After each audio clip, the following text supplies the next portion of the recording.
after lunch. That's fantastic. We have a bit of a presentation today where Vibeke and myself will be presenting. Vibeke is an interregional advisor on capacity building at the United Nations Statistics Division. My name is Felix Schmieding. I'm a senior statistician at the World Bank UNHCR Joint Data Center on Forced Displacement. And we're here from different institutions, but we actually represent the same institution, which is the Expert Group on Refugee, IDP, and Statelessness Statistics, which is a group that we'll talk a bit more about in our presentation. And over to you, Vibeke, on what we're here to do. Yeah, we're here to talk with you about the work that we have been doing in the expert group, and especially with the focus on opportunities for training and capacity development. We'll be sharing with you some of the more normative work that we've been doing, sharing with you some of the background of the work, but we'll also be highlighting and sharing with you some of the main elements of an e-learning course that we've put together that you might find useful and want to share also with your colleagues in case they want to learn more.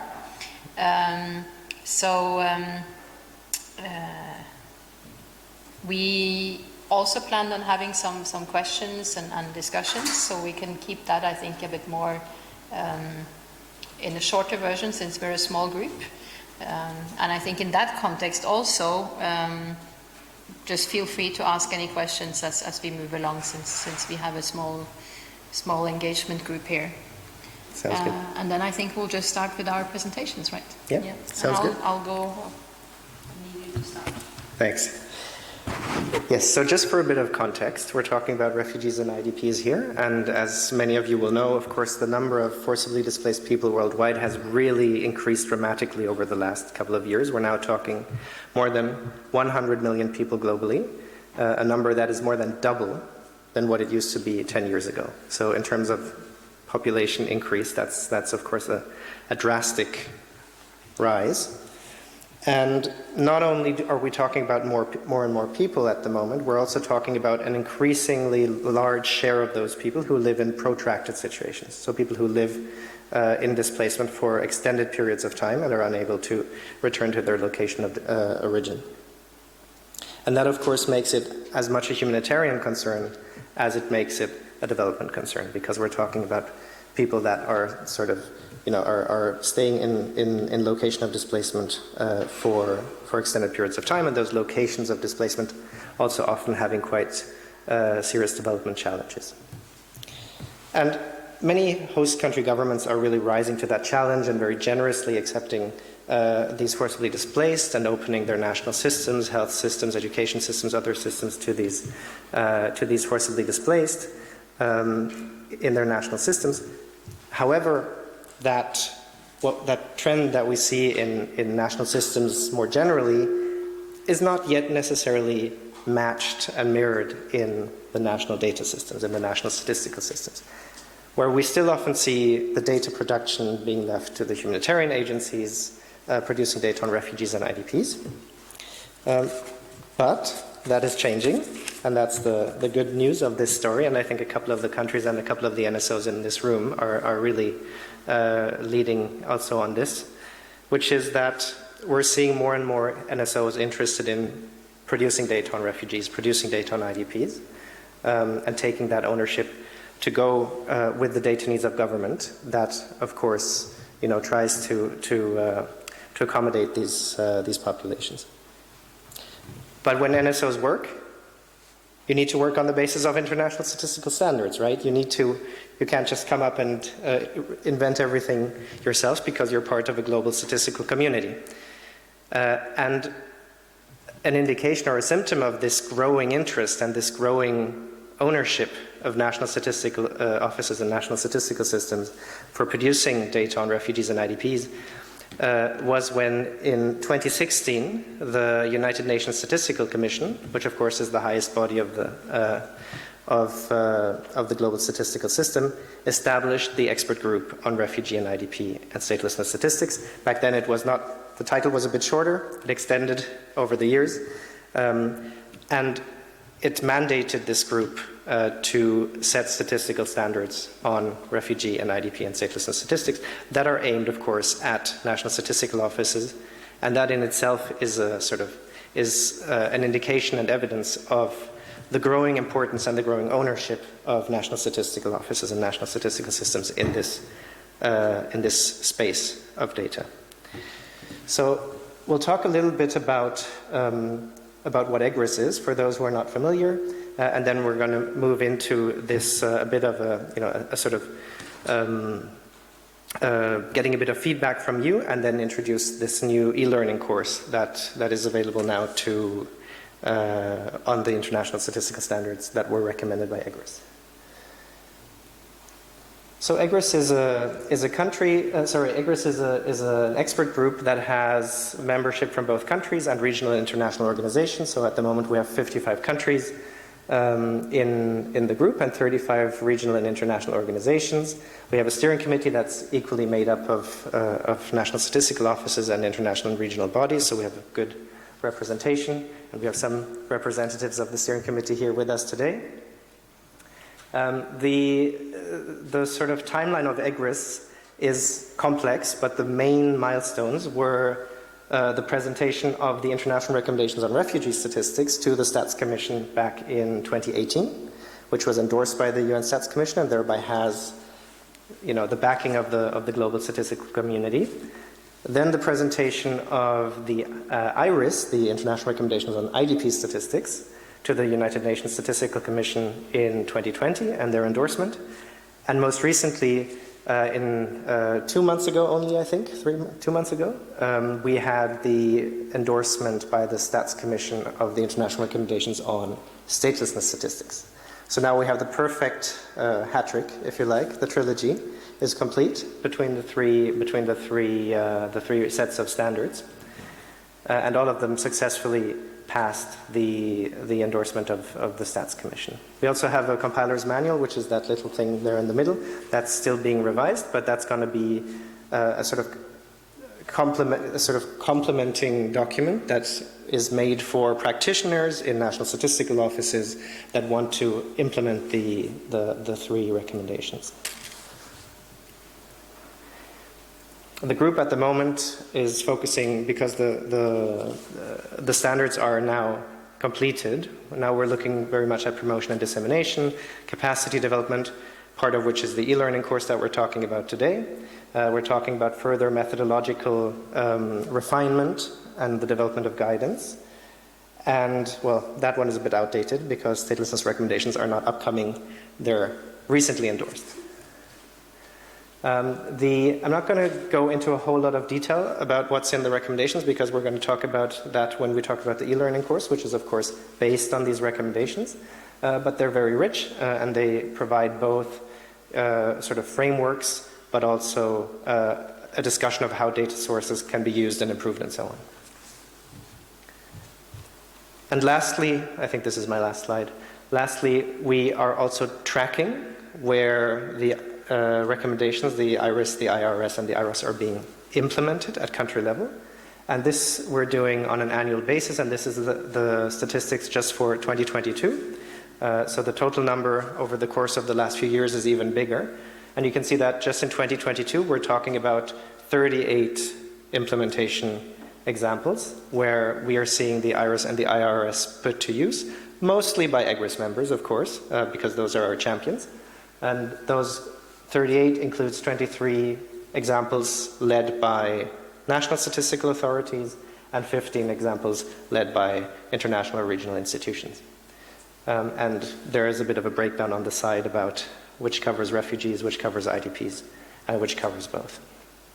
So we're really, I think in terms of the success of the expert group, we don't have to be shy about what we've achieved. I think an expert group releasing and getting endorsement for 3 sets of standards over the course of just a couple of years and immediately seeing, or not immediately, but very quickly seeing an implementation of them, I think is quite an achievement that the group can be proud of. And I think we've received acknowledgement of that being not too bad for a couple of years of existence. And now let's hear from Vibeke about the latest product in our offering, which is the e-learning course.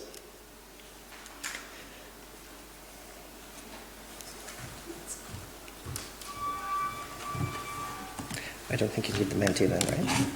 No, I think we'll just ask, right? So we had an activity on Menti, but since we're not so many, we suggest to rather just discuss a bit between us. I think we can speak also probably without microphones, being a small room.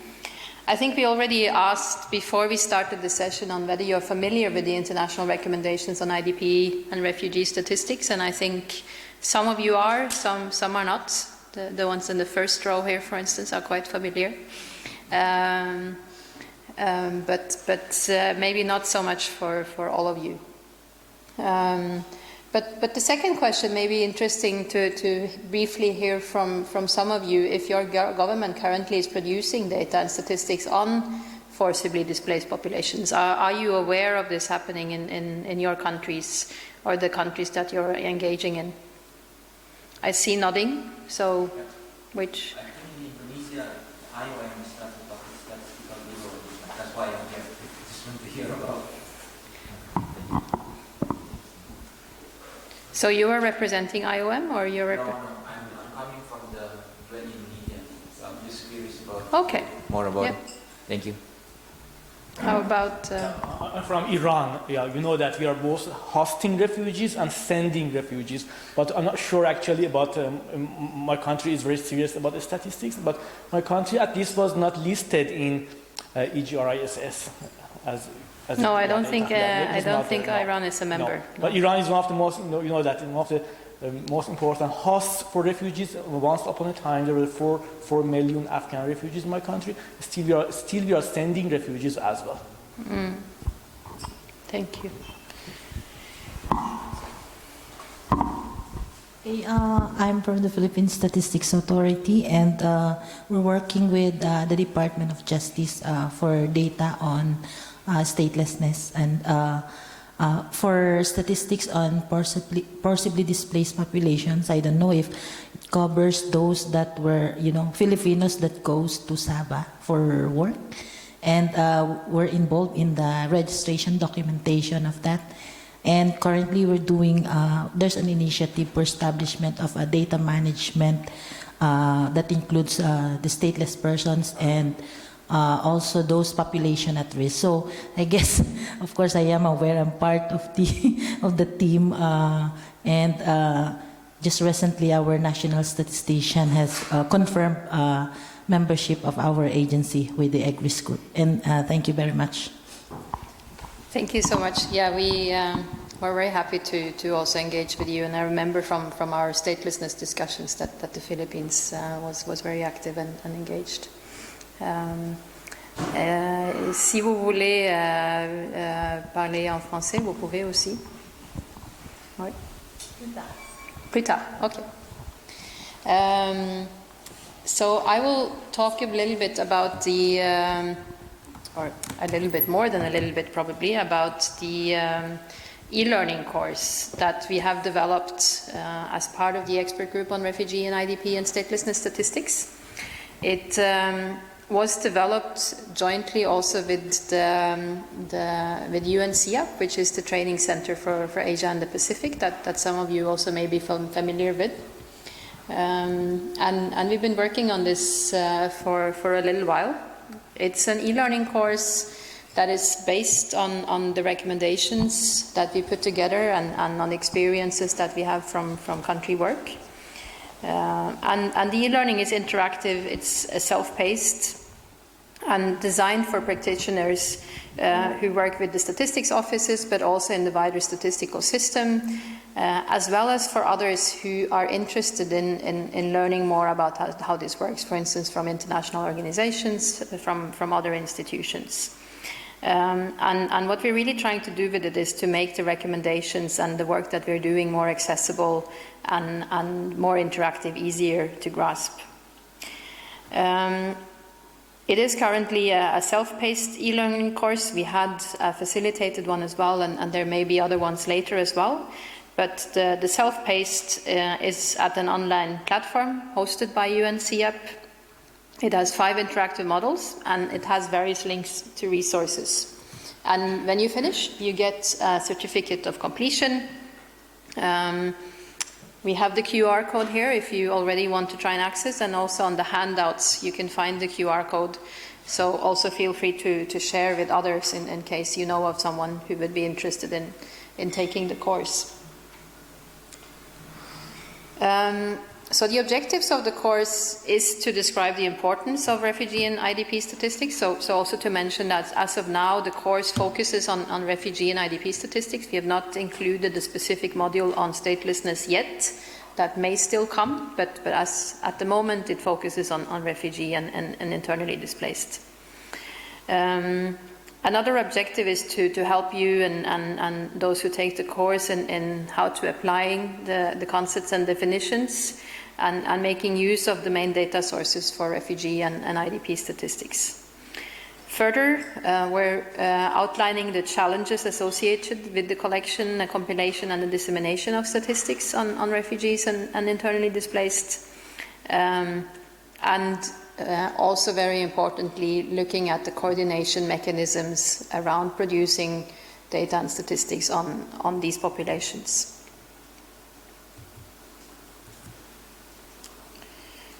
So the e-learning course, as I mentioned, has 5 modules. We have an estimated duration for those modules, and there's also an assessment and a feedback at the end.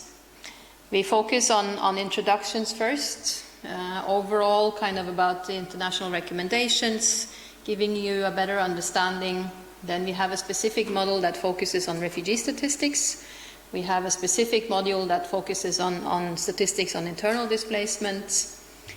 Then there is one overall on data sources, analysis and dissemination. And as I mentioned, also the coordination aspects is important and therefore has a module of its own. And these modules also follow to a large extent how the international recommendations have been set up.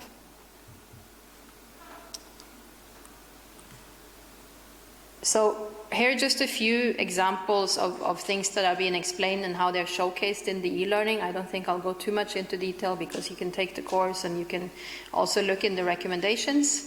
But the different recommendations have statistics framework. We have one for refugees, we have one for IDPs, and there's also one now for statelessness.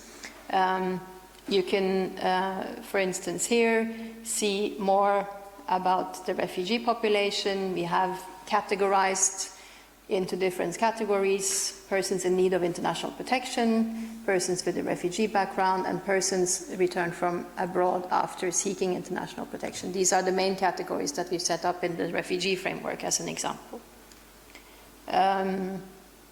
For the IDPs, the international recommendations on internal displacement, we have a different framework because the context is different.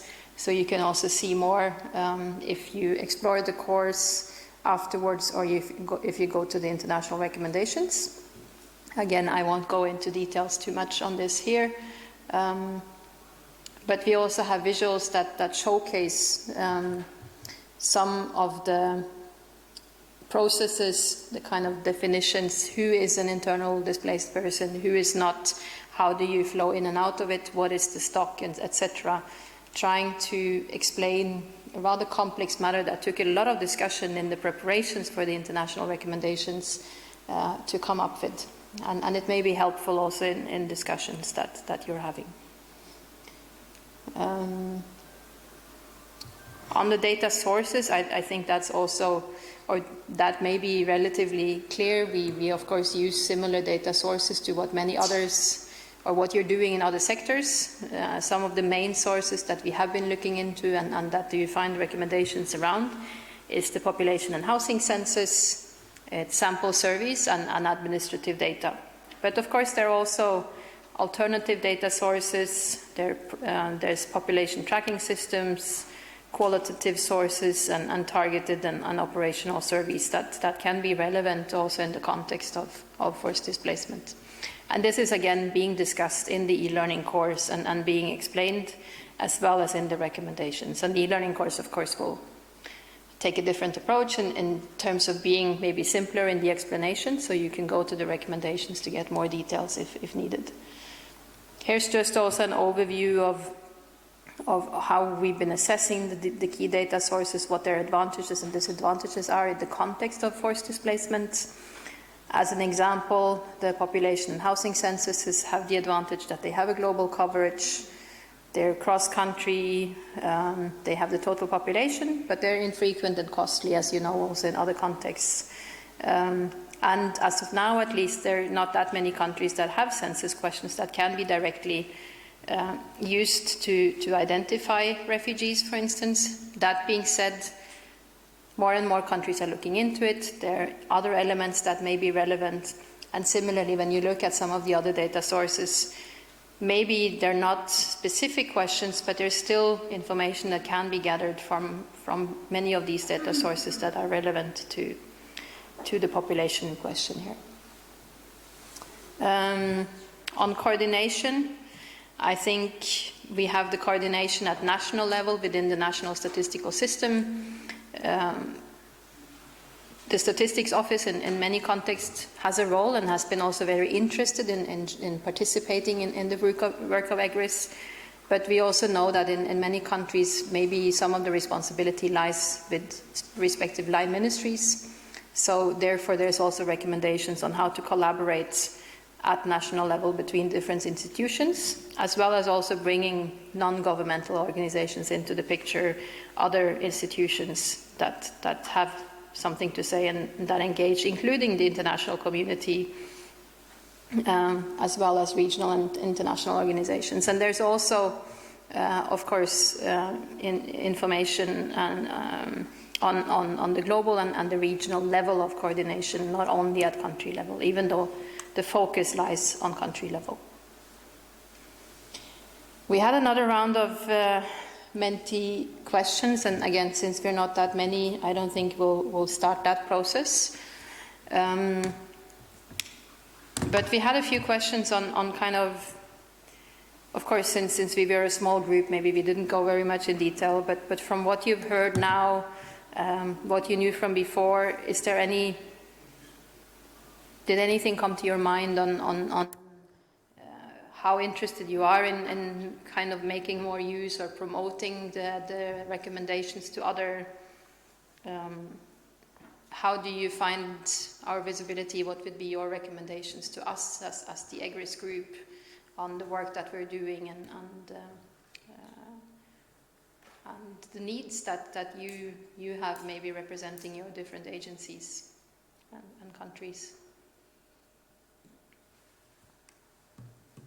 Yeah. Mm-hmm.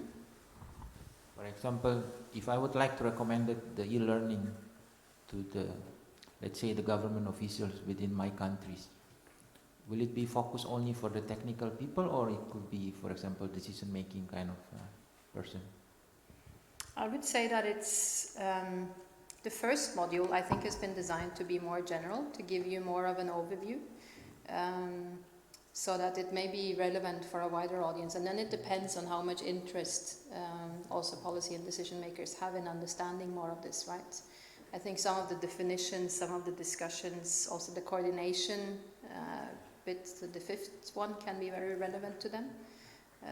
But if they're not so knowledgeable and interested in the technical aspects, maybe the three middle ones may be less interesting. That being said, there is also information on these populations that they may find useful and that may be helpful to them. So I think it depends a bit on what level they're at and their interest.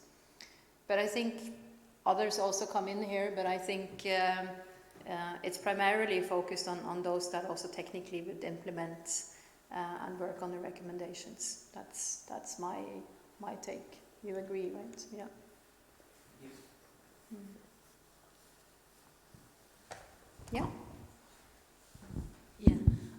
From the Philippines, we are actually planning already for the conduct of the mid-decade census, and the PSA, being the central authority, is reviewing the IRIS recommendations, and we still don't know how we can customize it under the Philippine setting, and actually as input maybe the e-learning course, some of our technical have attended the online, the e-learning course. Yeah. But maybe for the support that we would need is how we can, customize it, because we have also, different concepts. Like, for example, we're monitoring foundling. Foundling in the Philippines are Filipino citizens, so they're not actually stateless, but they are population at risk. So I think that's the interesting part, because right now it's 2023 and we're in the middle of the planning and coordination between interagencies, how we can, maybe include some additional data in the census. Thank you. I think you can follow up with Tarek and Felix on that. I think there's some possibilities definitely for support. I'm saying that on behalf of EGRISS, without being able to confirm, but you can talk with them at least. Yeah. Any other comments or questions or feedback? No?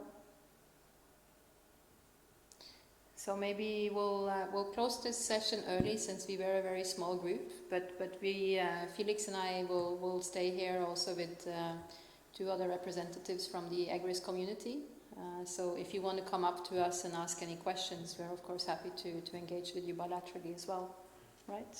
And you want to say a few closing remarks maybe? I just wanted to quickly say that this session was specifically about the e-learning course. Yeah. But there's two other sessions That's coming very good where points. EGRISS is involved.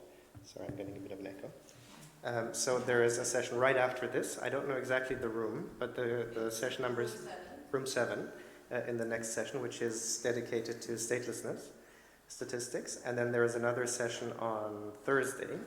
The session code is TA118. I don't know. Oh, actually, I know the room. It's room 3. On Thursday afternoon, and that is specifically about refugee and IDP inclusion in national surveys, such as MIX, DHS, National Poverty Surveys, Labor Force Surveys, that kind of thing. So there's 2 more and slightly bigger sessions planned on other issues that EGRISS is involved. This one was very much about the e-learning course. So please do join us at the other sessions, and thank you so much for being with us today.